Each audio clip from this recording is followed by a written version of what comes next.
अब जिद छोड़ो और उरूज को अपने साथ ले जाओ। मानी, आप सब कुछ जानते हुए भी उसकी हिमायत कर रही हैं। आप ये बात जानती हैं कि उसकी नेचर कैसी है।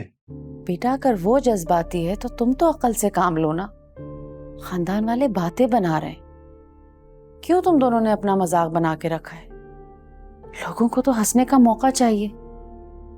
बीजान की पूरे खानदान में बहुत इज्जत है, अपना नहीं तो कम अज कम बीजान का ही ख्याल कर लो बेटा। आप इज्जत की बात कर रही हैं? वो तो मेरी माँ की बेइज्जती करती रहती है, उसका तो काम ही है। मैं सिर्फ और सिर्फ मामा की वजह से चुप हूं, वरना मैं तो कब का इसे छोड़ चुका होता। अच्छा बस ठीक है, ये बातें मत करो। अब उरूज को अपने साथ लेकर जाओ। राफे बेटा कैसे हो? जी ठीक हूँ। जाओ चाय बनाओ राफे के लिए, सामान समेटो और उसके साथ घर जाओ। मैं चाय नहीं पीऊंगा। हम एक काम करते हैं, खाना लगाते हैं, फिर सब मिलके साथ खाना खाएंगे। नहीं मोमानी, मुझे भूख नहीं है। तुम इतने नखरे क्यों कर रहे हो? मुझे लेने आए हो या मुझ पे एहसान करने आए हो? देखिए मोमानी, इससे कहीं मैं इस पे एहसान ही कर रहा हूँ। तो मत करो ये एहसान। तुम्हें यहाँ आने के लिए कहा भी किसने है? अगर मुझे पता होता कि मामा मुझे काम के बहाने तुम्हें लेने भेज रही हैं, तो शायद मैं कभी ना आता। ओह, तो तुम्हें बीजान ने यहाँ भेजा है? हाँ। इसका ये मतलब है राफे कि तुम खुद से यहाँ नहीं आए हो, ना ही तुम दिल से ये चाहते हो कि मैं वापस आऊं। सही समझा है तुमने। जब तक तुम अपना रवैया और अपनी आदतें नहीं बदलोगी ना, मेरे दिल में तुम्हारे लिए कोई जगह नहीं है। तुम्हारे दिल में मेरी जगह कभी बन भी नहीं सकती, क्योंकि तुम्हारे दिल में तो कोई और बसा है ना।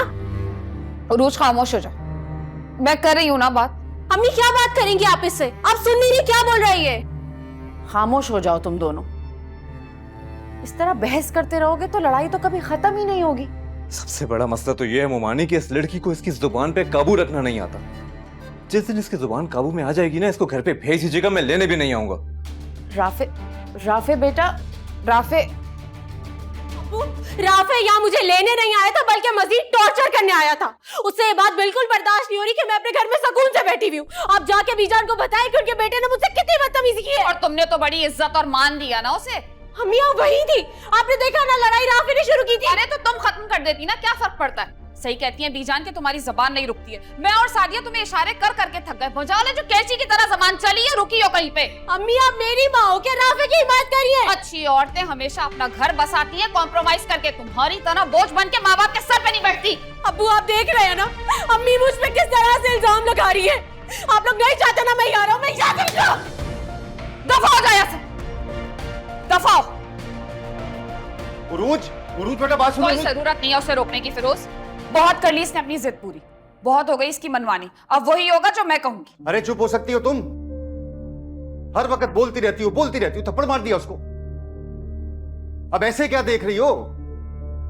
ये जो वो कैंची की तरह जुबान चला रही है ना, वो सब तुम्हारी वजह से, तुम्हारी ही तरबियत का नतीजा है। ठीक कहते हैं लोग, बेटियां माँ की परछाई होती हैं। हाँ, जब कहीं जोर नहीं चला तो मेरी तरबियत पे सवाल उठा ले भाई। मैं आपसे पूछती हूँ कि आप कहाँ थे? आप कौन सा बैरूने मुल्क मजदूरी करने गए थे? बैठ के कर लेते ना तरबियत अपनी बेटी की।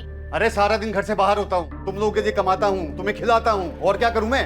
हाँ तो हम कौन सा घर में बैठ के झूले झूल रहे होते हैं? हम भी मेहनत मुशक्कत ही कर रहे होते हैं। चली जाऊंगी ना इस घर से, तब पूछूंगी कि आपको 2 वक्त की रोटी देता कौन है। हाँ जाओ, तुम्हारे मामू मामानी है ना, जाओ उनके घर पे जाकर रहो, वहीं तुम सुकून से रहोगी।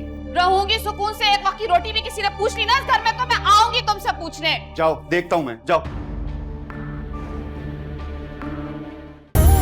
देखिए इक्तिदार, जुमेरात और जुम्मा रात 8 बजे, सिर्फ ग्रीन एंटरटेनमेंट पर।